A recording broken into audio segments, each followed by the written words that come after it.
Namaskar, hello and welcome viewers. You're watching this special presentation of Sunset TV, Bills and Acts, where we analyze bills that impact you, acts that empower you, and programs that matter to you. I'm your host Kruti Mishra, and today the spotlight is on the draft telecom bill. Before the analysis, let's take a look at the highlights. The bill will consolidate three laws currently governing the telecom industry: the Indian Telegraph Act of 1885, the Wireless Telegraphy Act of 1933 and the Telegraph Wires Unlawful Possession Act of 1950. New age over-the-top communication services like WhatsApp, Zoom and Skype, among other apps which provide calling and messaging services, may soon require licenses to operate in the country.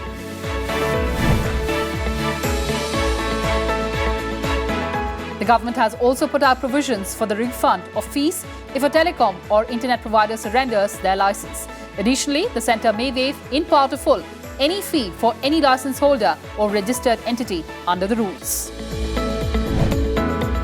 With 117 crore subscribers, India is the world's second largest telecommunication ecosystem. The sector employs more than 4 million people and contributes about 8% to the country's GDP. The existing regulatory framework for the telecommunications sector is based on the Indian Telegraph Act of 1885. The nature of telecommunication, its usage and technologies have undergone a massive change since the era of telegraph. The world stopped using telegraph in 2013. We now live in the era of new technologies such as 4G, 5G, Internet of Things, Industry 4.0, end-to-end communications, mobile edge computing, etc. These technologies are creating new opportunities for India's socio-economic growth. Therefore, India needs a legal framework attuned to the realities of the 21st century. And to discuss the impact of this new telecom bill, I'm joined by an illustrious panel of guests. Joining us through virtual platform, Dr. Amar Patnaik, Member of Parliament. He represents the BJD. Also joining us through virtual platform, Mr. V.L. Kanta Rao, Additional Secretary, Department of Communications, Ministry of Communications. And in the studio, we have with us Mr. Rakesh Kumar Bhatnagar, DG, Voice of India Communication Technology Enterprises. And also joining us, Mr. Chakshu Roy, Head of Outreach, PRS. And in the studio, we also have with us young and vibrant audience. I welcome all of you on Sunset TV and thank you so much for joining us. And let me begin the program with the Member Parliament on our panel today. And Mr. Patnaik, tele-density of Indian telecom industry, wireless plus wireline, has growth from a low of 3.60% in March 2001 to 84% in March 2016. Telecom is the second highest revenue earner for the government after income tax. This sector is expected to contribute as much as 90% of the government's non-tax revenue. In that context, take us through the importance of this new draft telecom bill. You see, while it's right that the growth rate has been phenomenal, and this is what is going to be the future of this country, we also have to be cognizant of the fact that rural and rural internet density is still very low. And in some pockets, it's less than about 20%. Now that's where the real inclusion would take place. So the framework that has come through the current bill, I think we should not look at it merely from the point of view of a revenue-raising exercise. But it is basically to empower people in those pockets, both financially, economically, socially, educationally, because they have access to this latest technology. So I would not like to comment on, while it has brought in, the auction has brought in a huge amount of 1.5 lakh crore, which was much more beyond the expectations of the ministry itself. I would like to, and the ministry probably has done right in removing some of the upfront charges so that this explosion takes place and it reaches the people. It makes it economical for the operators to operate. So I would like to look at it from the point of view of actually empowering Indians, particularly rural Indians, while at the same time contributing to the growth of the economy, growth of the education sector, growth of our, empowering our demographic dividend to really take on the world. All right, so it is about empowering the citizens of the country, but another important aspect, of course, is of cybersecurity. Mr. Rao, I'd like to understand, to prevent the cyber fraud, the bill provides that the identity of the person sending a message through telecom services shall be available to a user receiving it. Tell us, what would this bill mean for the cybersecurity ecosystem in our country? So first thing is that the bill is placed in the public domain to seek a lot of such comments from the public and from the stakeholders on whether the provisions in the bill take care of some of the concerns that they have. Yes. So one of the concerns, of course, you have flagged just now about the cyber security. The fundamental aspect of any subscriber coming to use a service is the identity and the KYC of the subscriber. We are strengthening the KYC of the subscriber so that there is no cyber fraud and there is complete cyber security for the users. So now this bill actually focuses a lot on the protection of users, which is very important. You take, for example, you mentioned that 117 crore subscribers are there currently. If you look at the digital transactions that are happening through the mobile phones currently, it is 40 crore transactions per day. Yes. Can you imagine that? And Massive. It is going to reach 100 crore transactions per day in 2025. With so many people doing so much of their work, business, services, education, health, we have to ensure that there is cyber security. We have to ensure that there is protection to the users of these services. Absolutely. Absolutely. So it's all about ensuring the security and empowering our citizens, as Mr. Patnaik also put it. But Chakshu, you perhaps read and examine laws more than most of us do. Now, we understand that the ministry examined the laws in different countries like the US, UK, Australia, Japan, European Union and Singapore as well. What are the best practices, do you think, if we go by the laws, perhaps in other countries as well? Kriti, an important thing that Mr. Rao mentioned in his opening statements was that the draft bill has been put in the public domain for feedback. Now, it is not very often that bills are put in the public domain for feedback. But when it happens, what it does is it strengthens how the bill gets shaped before it gets to Parliament. Now, when you were opening the show, you mentioned that the telecom laws in the country are archaic. And let me walk our audience through as to what does archaic mean. So the principal law is the Indian Telegraph Act, and many of you would remember that telegraph used to be the device which used to carry communication through wires, and and you had to punch in the communication, and that's how it was carried. So the technologies from 1885 is when the first Telegraph Act for India was done. Then we switched on to an additional law, which was the Wireless Telegraph Act, so where you could transfer messages over air. And then when we became independent, it was also realized that one specific kind of crime that was being committed was that the copper wires on which telegraph message was communicated, if people were stealing them, what was the punishment for that? So that's the history of telecommunication law that we are coming from. Now, India is not only a high subscriber base country or a telecom density country. What we have also done is that we have leapfrogged several technologies over the years. Right. So for the longest time, between the wireless phone and the wired phone, there was a lot of gap in many countries. In India, that gap was very, very little. So what has happened is that the need for law to keep up with policy, the need for law to keep up with change in how technology is happening is paramount. Right. And that's why this law comes in. Now, when Dr. Patnaik was talking about his initial statement, he also stressed on 2 or 3 things. So he talked about teledensity not only for urban areas, he talked about teledensity for rural areas. So when I look at this law, and I would urge all our viewers to read the law, I would want to look at it from 2 or 3 different angles. So one angle is what does it mean for people or corporations that will provide telecommunication services. So that's one stakeholder group. The other stakeholder group that Mr. Rao mentioned and you mentioned is the people, you right. and I, who would be using these technologies for different kinds of things, education, financial transactions, communicating with their loved ones. And the third stakeholder will be the government. The government will also have a stake in it because not only will the government be regulating this space, the government will also be talking about as to, for example, what happens in case of a disaster. Absolutely. Should the messages for the disaster management authorities be given a priority over your WhatsApp and my WhatsApp messages? Absolutely. So thank you so much for setting that tone and tenor. But as you mentioned, the first stakeholder, of course, is going to be the industry. And Mr. Bhatnagar, I know that telecom industry faced a lot of hardships, of course, right from spectrum allocation to expansion to stiff competition. How does the new telecom bill address the concerns of the industry? You see, as far the bill is concerned, if I go by the press reports appearing in the newspapers over the last 2 days, there are a lot of negative talks are there as far the bill is concerned. So one thing is very important, this is just a draft, it is not a bill as yet. As far the government is concerned, the government has made excellent efforts as far the bill is concerned. It is addressing the requirements and the expectations of the government are coming in this one.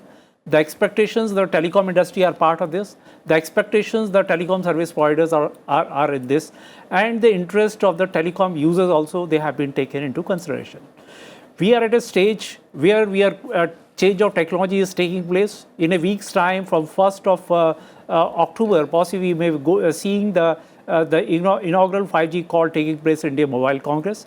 At the same time, 5G enterprise solution also is going to be given by the industry. And you'll be surprised that this solution which the industry is going to give is based on the small contribution coming from 23 different players, which will be addressing the requirements of the defense sector, they will be addressing the requirement of the railways, they'll be addressing the requirements of the banking sector, they will be addressing the requirements of the mining sector or transportation sector. So you see, as far as technology change is concerned, it is going to covering the multiple segments, and as far as this bill is concerned, it is taking care of all those type of requirements. I will just very briefly mention that as far as the bill is concerned, it is not just about because from newspapers one gets the impression it is only about the penalties. It is not just about the penalties, but a lot of other things also go into it. It's also about the waivers and the refund as well. Yeah. No, it covers the licensing registration process. It covers the right of way for telecom infrastructure, because that is very, very important. Then it covers the restructuring defaults in payments. It covers the standards, policy, safety, and national security. That is very, very important. So multiple. Then of course there are certain issues relating to the offences. Then the powers of the government to frame certain rules, and some offences and etc. Right, so, right. You mentioned a very important thing about right of way, sir. I'd like to take that to our lawmaker in the panel here. Dr. Patnaik, as the bill says that grant of right of way should be non-discriminatory. Now, many experts have indicated that the centre cannot take coercive action against states or municipal corporations to impose the right of way rules, as land is a state subject. The regulations have to facilitate the entire process in such a manner that there are no clashes between the center and the state's autonomy is protected. More importantly, you mentioned about the discretion which has been given to the center on a waiver, on partial refund, yes, waiving for fees and several other things. So as you know, discretion cannot be unfettered. So therefore, we have to really go through the finer details of this bill. What I like is the fact that we have, after such a long time, overhauled our TRIC laws, as Chakshu was saying, some of them 1885, 1933. But more important is that if you are ushering in something, what I liked about the Honorable Minister saying that this is just the first step, this is not the best thing that can come about. So it is through consultations only things will improve. Of course. And I think this first step has definitely been taken. It's a giant step. And it is also going to be seen against the context of the Digital Act, which is going to come, which will have the privacy law in it. So some of the cybersecurity concerns would also be a part of the privacy law itself. The entire digital ecosystem is going to improve. But at the same time, while citizens' privacy, data protection, no harm is caused to them is important. The state's rights, the state's interests, and the state's power to legislate or state's power to enforce. Point taken, sir. Point taken. And we have to remember that this is just the draft. We'll have the final bill in some time. And as Chakshu said, that it is paramount to change according to the changing times. On that note, let's take a few questions from our audience here. Please go ahead, introduce yourself and speak your mind.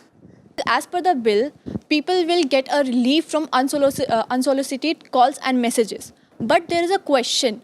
The telecom industry will have to pay for the license. So we can take it as the telecom industry will ask the money from the users. All right, Mr. Rao, will you ask me to bear the cost as a user?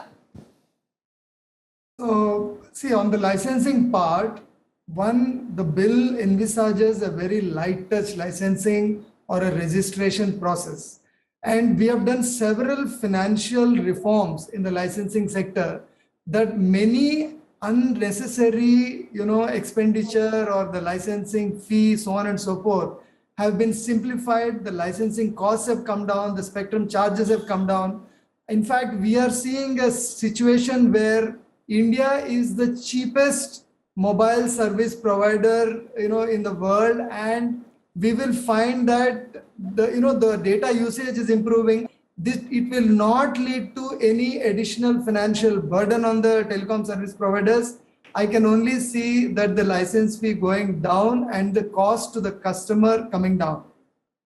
So no financial Additionally, burden. Kriti, the point here is, as Yes, sir. Mr. Rao was mentioning, you see the volumes are going to increase, and that is the entire thing of the Indian Exactly. market. So everything is going to come down, number one. And number two, the bill probably also mentions that the internet service providers will not be charged. It's a question of registration only. Exactly. And that is to facilitate the fact of, not getting, the customer being protected against unsolicited calls or fraud taking place, to trace Right. that particular person and taking punitive action. So I think overall the regime looks good, but as always, the devil lies in the details. So we'll have to wait for the details, number one, and this is only the act, and then the rules will come. When it comes to the standing committee, probably will get discussed better. Right, and but absolutely. I like the overall scheme of things for growth of digital economy in the country, and this being one of the important points in the bill. And as Mr. Rao has promised us that no financial burden, no additional financial burden, and no unwanted calls as well. So certainly a win-win situation for us as users. Let's take another question now. As right now it's not a bill, it's only a draft. So what are the chances of its implementation, and to whom it would be most beneficial? To the government, to the users like you and me, or to the service providers? Shakshuji, you'll be the best person to answer that. Dr. Patnaik mentioned the devil is in the details. So when we are looking at the law, not only should we go through the fine print of the law, and when Mr. Rao makes another remark, he would possibly talk about the fact that the draft bill that has been put in the public domain comes with an explanatory memorandum that explains all the provisions, all the chapters. It is written in a simple language. But the devil in the details that Mr. Patnaik was referring to is the rules and regulations that will get made. So the law will lay down the basic framework of, let's say, for example, one of your colleagues was asking about spam calls or spam messages. So the law will say there should not be, spam or unsolicited calls, and the regulations will specify as to how that would happen. So for, you and I as citizens of this country, not only going through the draft bill is going to be important, but what will be equally important is to go through the regulations. And I hope that, when Mr. Rao is finished with the finalization of the bill, he would also put in the draft regulations for public feedback and consultation. Political leaders are not going to use, if this bill is going to in the favor of government, then what will be the surety that the political leaders are not going to use our data for their political agendas? You see, theoretically, even today also that scenario is there, and as far as this particular bill is concerned, it is not changing anything on that part. Rather, it is providing sort of a more transparency, because up to now, you see, many of the OTT players, they were not covered by any license, by any conditions. So now what is going to bring into the table is the, control, is some sort of a control on them. They will be also answerable what has been uploaded, what has not been uploaded, all those type of issues will be getting addressed. As a follow-up of this bill, there will be some new set of the licenses will be there. Already, for example, for mobile services or internet services, we have the licenses. In similar way, some new set of licenses also are going to be there, and in which further details will be available. How the government is going to control that will be available at that stage. I am quite sure that having taken a positive step government will ensure that no negatives are added at a subsequent Absolutely, stage. and also we'll have to wait for the report of data protection bill, and Mr. Patnaik would of course agree with me on that. Let's take another question now. As you mentioned before, that in new bill there are fees and penalties. So what are the fees and penalties after this? Mr. Rao, over to you. Okay, thank you very much. First of all, I don't know if I'll get a chance to speak again. First of all, I find general consensus in the House on the bill and its features and the simplification and what the progress that it has made from the existing laws. I want to thank all the panelists for that. True. Secondly, coming to the specific question, one of the fundamental features of lawmaking you will find in the present government is one, simplification, second, simpler language, decriminalization. So if you compare the previous provisions and the current provisions on some of the penalties, you will find that most of the offenses are compoundable. And very few offenses have a jail term or imprisonment, as a penalty. And you will find many offenses are can be cleared through fines. So I find that I want to assure the girl who's asked the question that there will be absolute simplicity and decriminalization of penalties and offenses, and it will open a new era of how a law should be. That assertion will certainly Kirti, make I Mr. wanted Patnagar to very make a happy. point. Yes, Dr. Patnaik, go ahead. The floor is yours. Hello, Kriti, can you hear me? Yes, sir, please go ahead. Go ahead, sir. Yeah, so, this was just in addition to the last question, the response to the last question. We must not think of this bill as the only bill which will be there for the digital ecosystem. There would be a privacy bill which is coming in, which would be specifically addressing the issue of privacy of citizens, whoever it is, Exactly. including telecom operators, internet operators, Googles, and the big techs. So the entire digital ecosystem is being developed.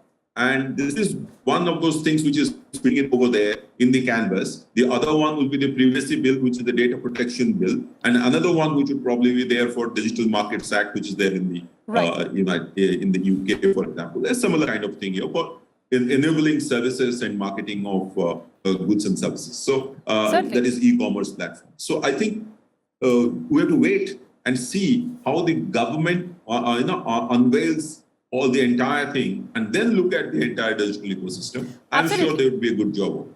So we'll have to wait for those laws for, of course, shaping up our digital ecosystem. I just have last 60 seconds on the show, sir. Mr. Patnagar, over to you for your closing remarks. You see, as far as the draft bill is concerned, it is having 5 different categories. And all the offences are coming under that. The penalties range from just a written warning, and the maximum, of course, is going up to 5 crore. But in most of the cases which have been written in the draft bill, it is going to be just nominal values will be there. Yes. And 90% of the cases will be maybe just getting covered with warnings and maybe less than 1 lakh of rupees. That sort of a panel actions against whether it could be the service provider, against whosoever is the offending party. That perhaps is making you very happy, sir. Yeah, it is not a very very severe one. Yes, sir. As he said that they're decriminalizing most of the penal provisions. Well, on that note, thank you so much for joining us, Dr. Patnaik, Mr. Rao, Mr. Chakshu Roy, and also Mr. Bhatnagar. Well, viewers, that's all I had for you in this edition. Thanks for watching and stay tuned to Sunset TV. Namaskar.